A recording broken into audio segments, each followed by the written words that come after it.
Hello students, I hope you all are good. Today we are going to start our next topic, that is photosynthesis. You have already read in your unit 1 the plant water relations and transport across the membranes, and in this chapter we are going to study the process of photosynthesis.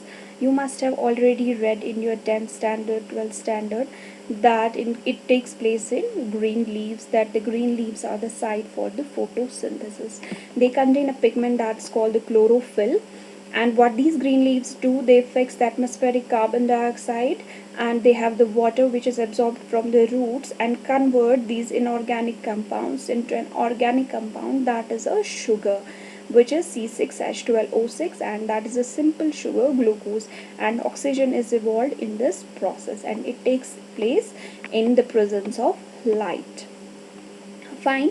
Here we are going to study this process in elaborate, and you must be knowing the overall reaction when 6 times carbon dioxide combines with 6 times water in presence of light energy. It gives glucose, which is an organic compound and is a 6 carbon sugar, C6H12O6, and molecular oxygen is evolved in this process. Fine.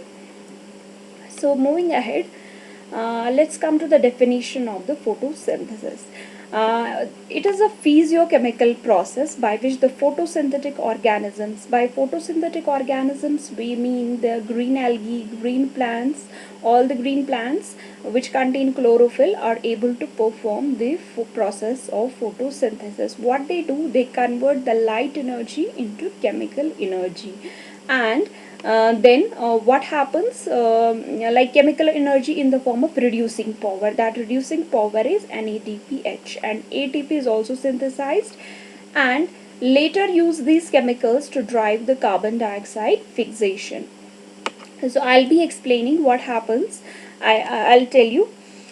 Photosynthesis occurs in the chloroplast.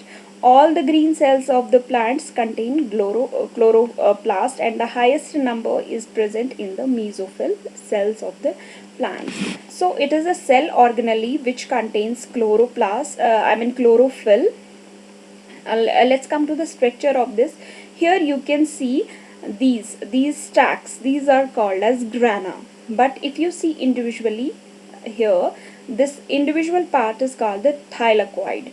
The thylakoids are stacked one upon the another to form a complete grana, or you can say, let me give an example. If you stack the coins one upon the another, if you stack the coins one up on the another, it's that structure type. Grana is like if you are stacking the coins upon one another, and individually each coin in this is called a thylakoid.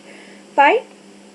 And the thylakoids are the place in the chloroplasts which contain chlorophyll, and the light reaction photosynthesis takes place in two steps: light reaction and dark reaction. Fine. And the light reaction takes place in these grana thylakoids.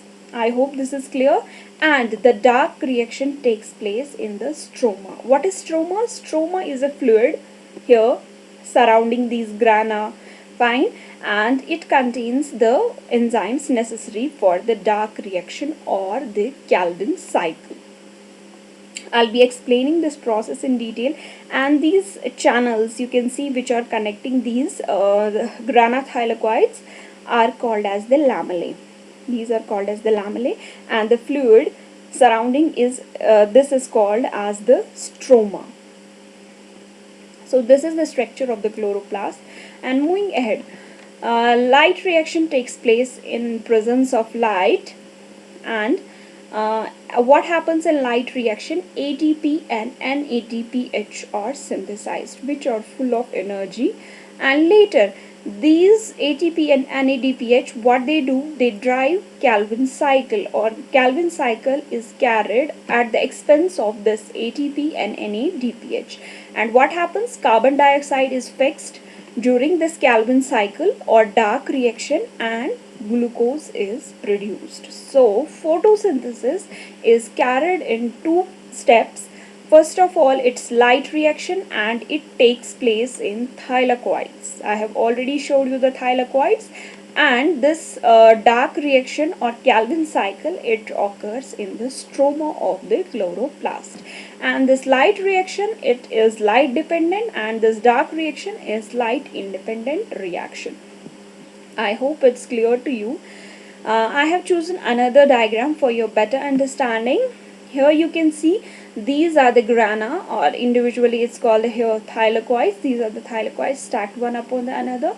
When light falls on them, they already contain a pigment that's called chlorophyll. What happens? ATP and NADPH are synthesized, which are full of energy, and they drive a cycle that's called the Calvin cycle, in which carbon dioxide is fixed, atmospheric carbon dioxide is fixed, and finally sugar or glucose is synthesized in this process.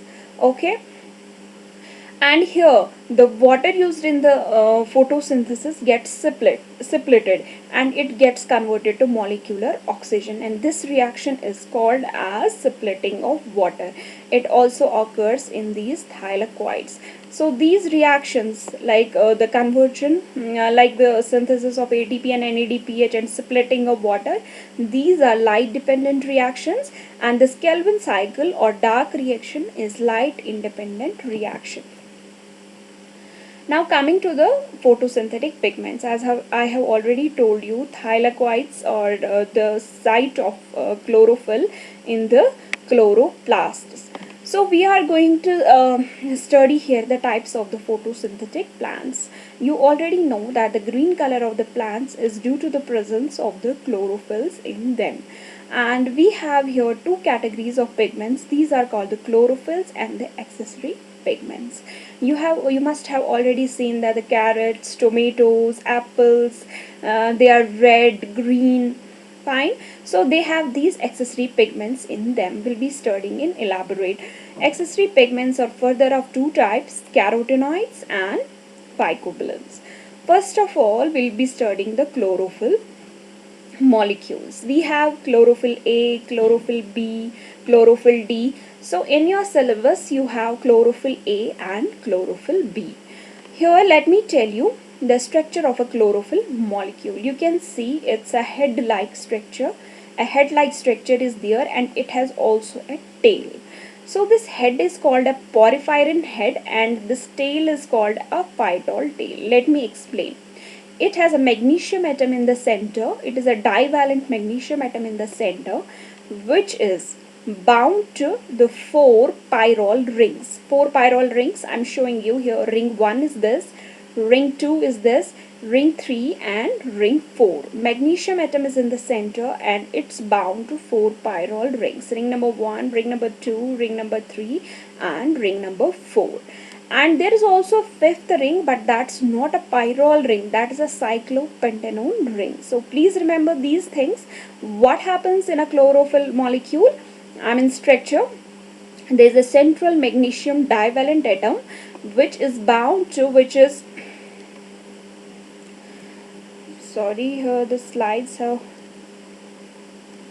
okay, so the magnesium atom is attached to four pyrrole rings, ring 1, ring 2, ring 3, ring 4. And there is also a fifth ring, that's a cyclopentanone ring. And the ring 4th has a propanyl group here. It has 3 carbons, 1, 2 and 3. Find these. This propanyl group here gets esterified, and as a result of this esterification, a 20 carbon tail gets attached to it. Fine, a 20 carbon tail gets attached to it, and as a result it becomes the tail of the molecule. And if you see in this head is called the porphyrin head, and this is called a hydrocarbon or phytol tail.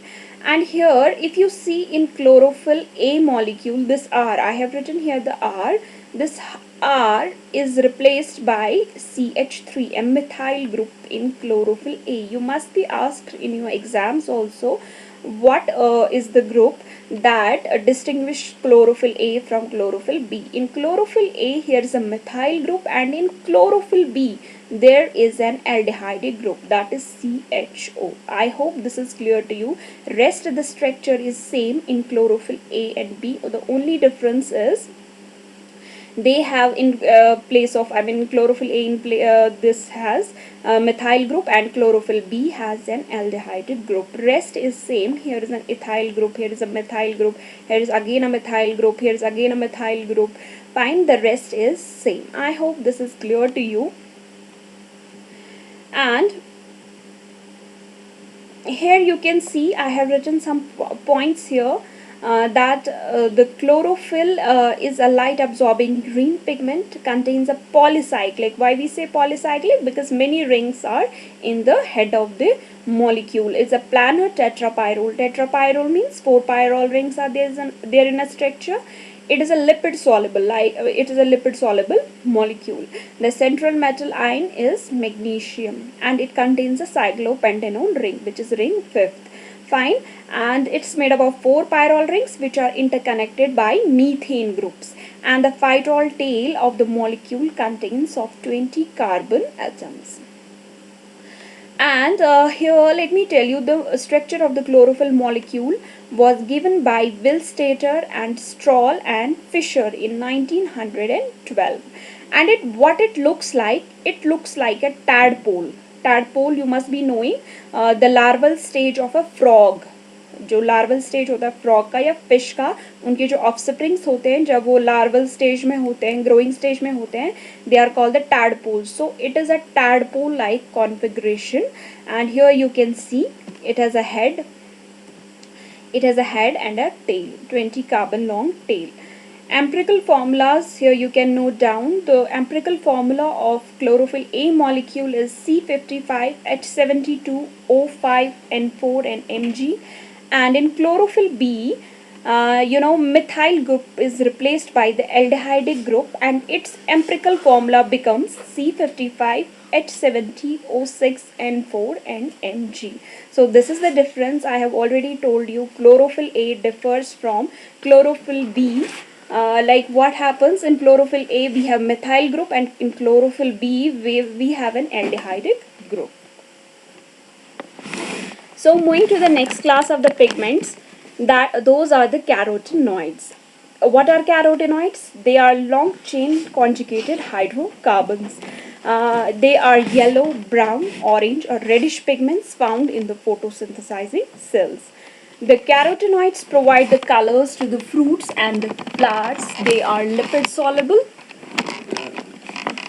As I have already told you, carotenoids are further of two types, and those are carotenes and xanthophylls. Now let me tell you, xanthophylls are oxygen containing compounds. These are also hydrocarbons but contain the oxygen in their hydrocarbon chain. And carotenes are purely hydrocarbons. They don't contain any oxygen. Here you can see the most common carotene is beta carotene, which is present in carrots. And once the humans and animals consume the beta carotene, it gets converted to vitamin A. Fine, they contain no oxygen. As I have already told you, here is the structure of the beta carotene. It's a long hydrocarbon chain. It contains no oxygen. Now coming to the xanthophylls. Xanthophylls contain oxygen. The most common xanthophylls are zeaxanthin and lutein. You must have seen the autumn foliage, like here in chinars or other plants which turn orange in the autumn. The lutein is responsible for that autumn foliage. Here is the structure of the xanthophyll. It contains oxygen. And this is all for today. Tomorrow we'll be studying the phycobilins and the occurrence of these photosynthetic pigments. Thank you so much. If there is anything, so let me know in the comments. Have a good day.